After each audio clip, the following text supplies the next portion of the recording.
Hello, and welcome to this week's episode of Wisdom in the Best Books and Films, where we find bite-sized nuggets of truth and see what we can do with them to become better people.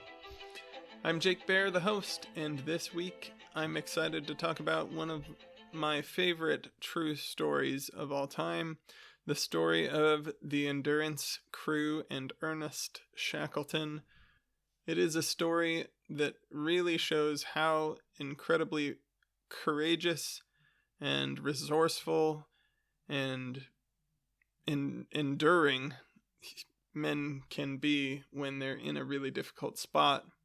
If you want to read a book about it, the book Endurance by Alfred Lansing is the one that I quote in this story, and it is a fantastic, fun read. I believe there is also a documentary that I saw a few years ago that was pretty interesting. I think that is also just called Endurance. And it is just a fun story. So if you enjoy, as usual, please share with friends, leave a review on Apple or Spotify. This one is called Coincidence or Miracle. For thousands of years, people throughout the world readily attributed many good outcomes or events to divine intervention. Not only did they find it obvious, they often thought only someone acting purposely against what they knew to be true would even try to claim those outcomes were anything other than miracles.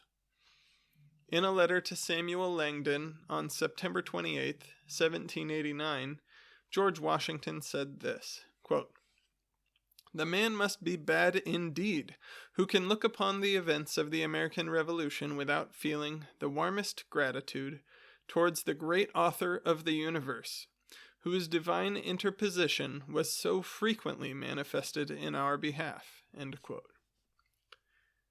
This seems to indicate that Washington thought God's help was not only there, but obvious.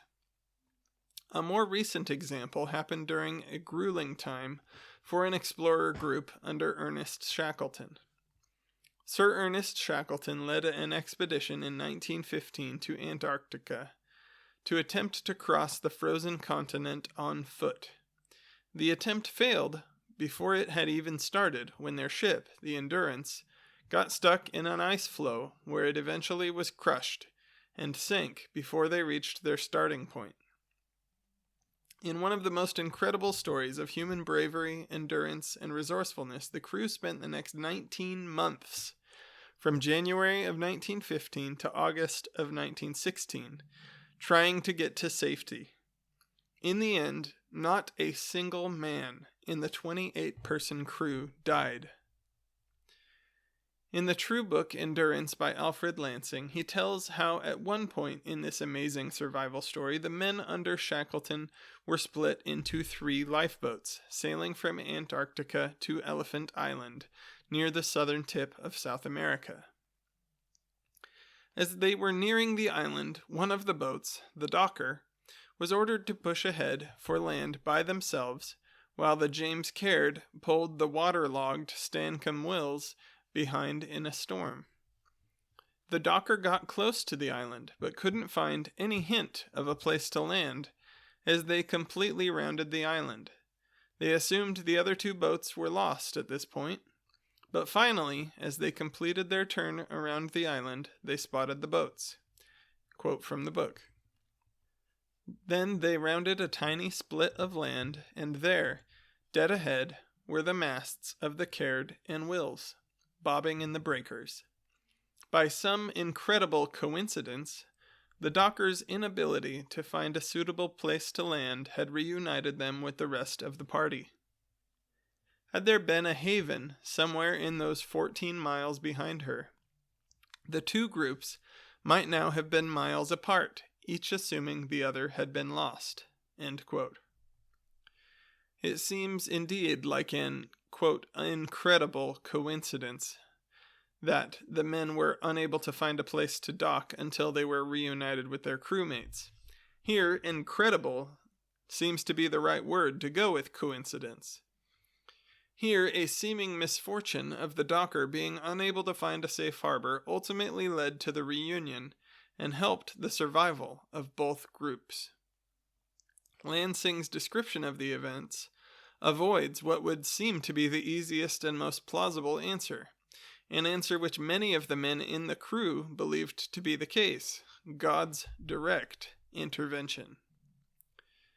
Because we can come up with some series of scientific explanations for how something happened does not make it any less of a miracle. In many instances, it should only help us to see the beauty and wonder of the miracle. So next time you have something absolutely wonderful and unexpected occur in life, ask yourself if the easier explanation is some combination of crazy coincidences leading to the perfect storm of random events spitting out your miracle, or if it just might be easier to have someone who took the reins and brought about that blessing into being purposefully. Did you enjoy this week's episode of Wisdom in the Best Books and Films? If so, I would ask you to please go and share with anyone that you can think of who may benefit from these topics. Discuss it at work, with friends, at church, anywhere where the opportunity feels natural and the topics would be helpful to others. I personally am not a huge self-promoter, and so the only way that this podcast will get to reach very many people at all is through the listeners. Please also share with me if anything that you've heard has been impactful in your life, or share with me any ideas that you may have of wisdom that you've gleaned from different books or films.